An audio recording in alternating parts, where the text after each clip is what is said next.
Hey guys, how's it going? And welcome back to the channel. Today we are going to be going over how to care for a frilled dragon. And just like all my other care guides, we'll be diving into the 5 main care topics, that being enclosure size, heating and lighting, the humidity, the diet for the frilled dragon, and then lastly, what to fill the enclosure with. With all that being said, I guess it's time to sit back, relax, dive into some frilled dragon care guide goodness, and roll the intro.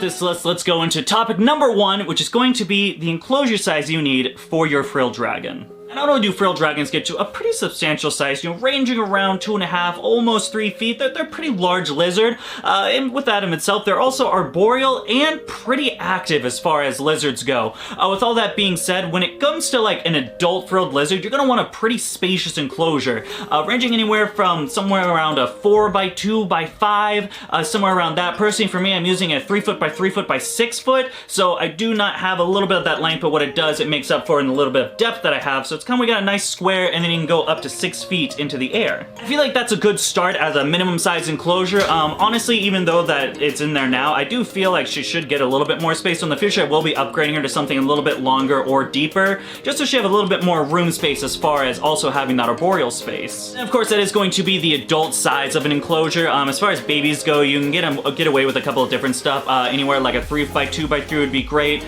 Even something like an aquarium for they're just like a small hatchling or juvenile, something like an 18x18x24 or a 20 to 29 gallon aquarium would be sufficient as far as that life stage. Then moving on, let's get into topic number 2, which is of course going to be heating and lighting. Diving in first, let's get into the temperatures you want for your frilled lizard. Now, when it comes to the frilled dragon, it can be a little bit tricky from the get-go. As far as the basking temps go for frilled lizards, you want to keep it around the 100 to 115 degrees. Of course, that is going to be the basking temp, so the actual surface temperature of whatever you're using as that. So that could be like a branch, maybe even you made like some custom little platform, anything like that that achieves those temperatures. Then you're going to want those ambient temps somewhere around the 85 to 90 area in that zone. Here's the tricky part about that. When we're going into the basking temperatures, the real thing with frilled dragons are the fact that their frills are very sensitive, and it's pretty much just like loose skin. It's pretty easy, and well, to get into it, it burns very easily. So when achieving these high basking temperatures, it's very important not to have the bulb too close. Frillies are susceptible to burning their frills if they're hitting or sitting in a spot for too long that is too hot. So you want that basking bulb pretty high up. You don't want it real close. You want it a pretty good size up.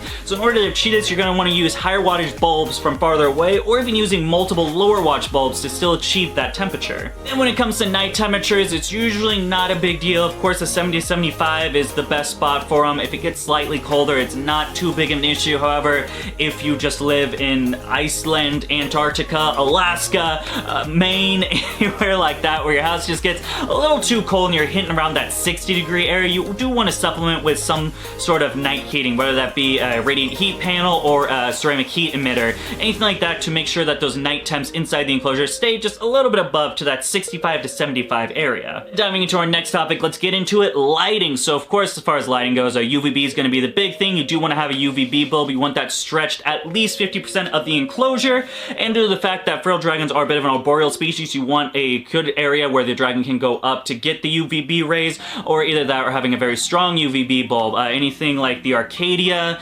about the 10%, or a Zoomed 10.0, anything like that that can really penetrate down. Of course, if you're having some sort of a canopy area, which we'll get into that a little bit later on our last topic, you're going to want somewhere where the dragon can rest and be able to absorb those rays, not just have it where it has to penetrate 6 feet down in order for the dragon to get them. The main thing with lighting in most cases, if you are bioactive or anything like me, like a planted vivarium, you do want some LED to make sure those plant lights are getting the correct color temperature to grow and flourish. Right now I just use the standard Zoomed aquarium LED. It's really cheap. I believe I got mine for $30, $40, something like that, and it's a good bulb. It makes the enclosure look a lot better when stuff that doesn't have LED. It really really is kind of those things where I'm like, man, I just need an LED bar in every enclosure because it makes it going from like this dim thing to really awesome. Then moving into that next topic, let's get into it. Number 3, the humidity requirements for your frilled lizard. Now, when it comes to the humidity requirements for your frilled dragon, it's pretty standard. Anywhere around that 65 to 70% is that sweet spot for them.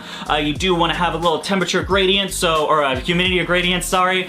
Some couple of ways to make sure that you're grading the proper humidity is, of course, nice deep substrate. Live plants do a really great part in helping it. Make sure you have the proper ventilation. Anything like an aquarium, if you're not getting that humidity, you want to seal it a little. I got a video right here. It goes all into in depth on how to get that perfect humidity. We won't make this a 15 to 20-minute video just diving into humidity stuff. The information's right there, man, but I guess it's time to move on. Then getting into the bottom of the list, we only got 2 more things to go over, so let's just dive into it. It's gonna be number 4, the diet for your frilly.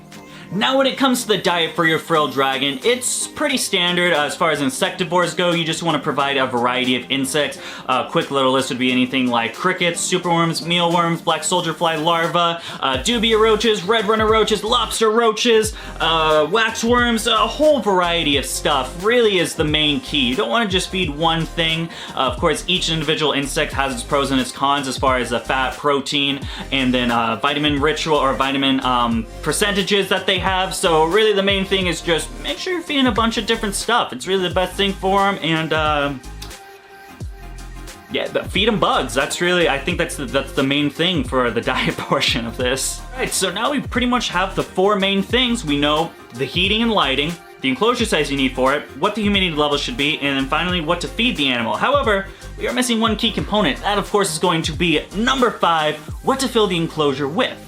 Now, I did mention this a little bit in the beginning of the video, but I will reiterate, of course, frilled dragons are an arboreal animal, hence the 6 feet plus tall enclosure you're gonna need for an adult lizard.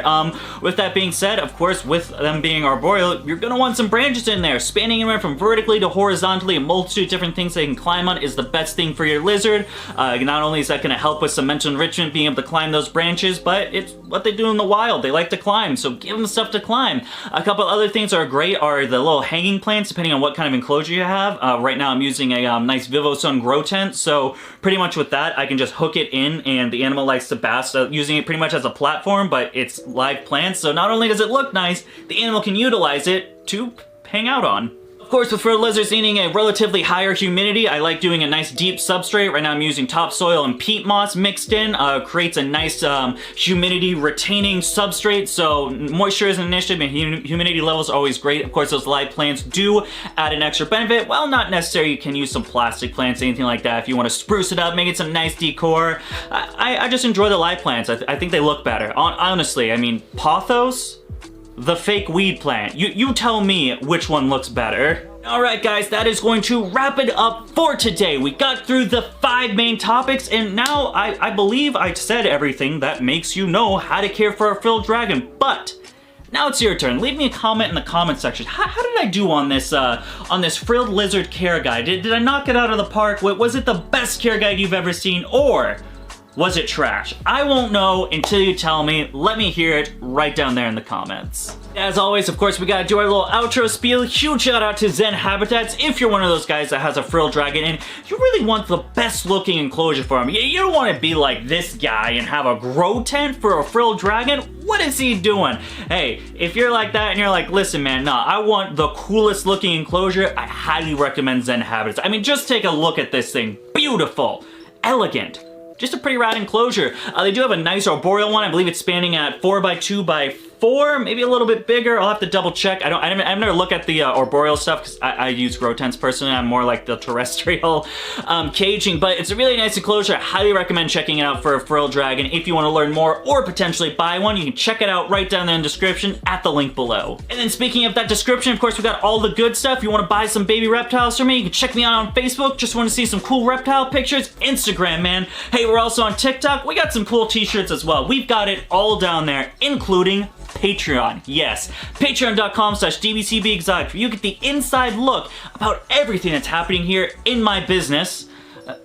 DBCB exotics. You get a bunch of stuff. Of course, with breeding season happening right now, this is the time to get in. You get to see some awesome stuff, some Monitor eggs and babies, Argus eggs being laid. We got ball pythons locking. We got crested geckos, gargoyle geckos, tokay, a multitude of stuff laying eggs and hatching out. It's the time to get in. You don't want to miss it. Starts as low as $1 a month, and I just think, you know, $1 a month to see a cute baby tokay, that sounds like a deal for me. If you want to sign up right there, you can find that down there with everything else I just mentioned below. By the way, I always forget to mention your name. Your name gets to be in the credits. The credits that we are going to roll right now.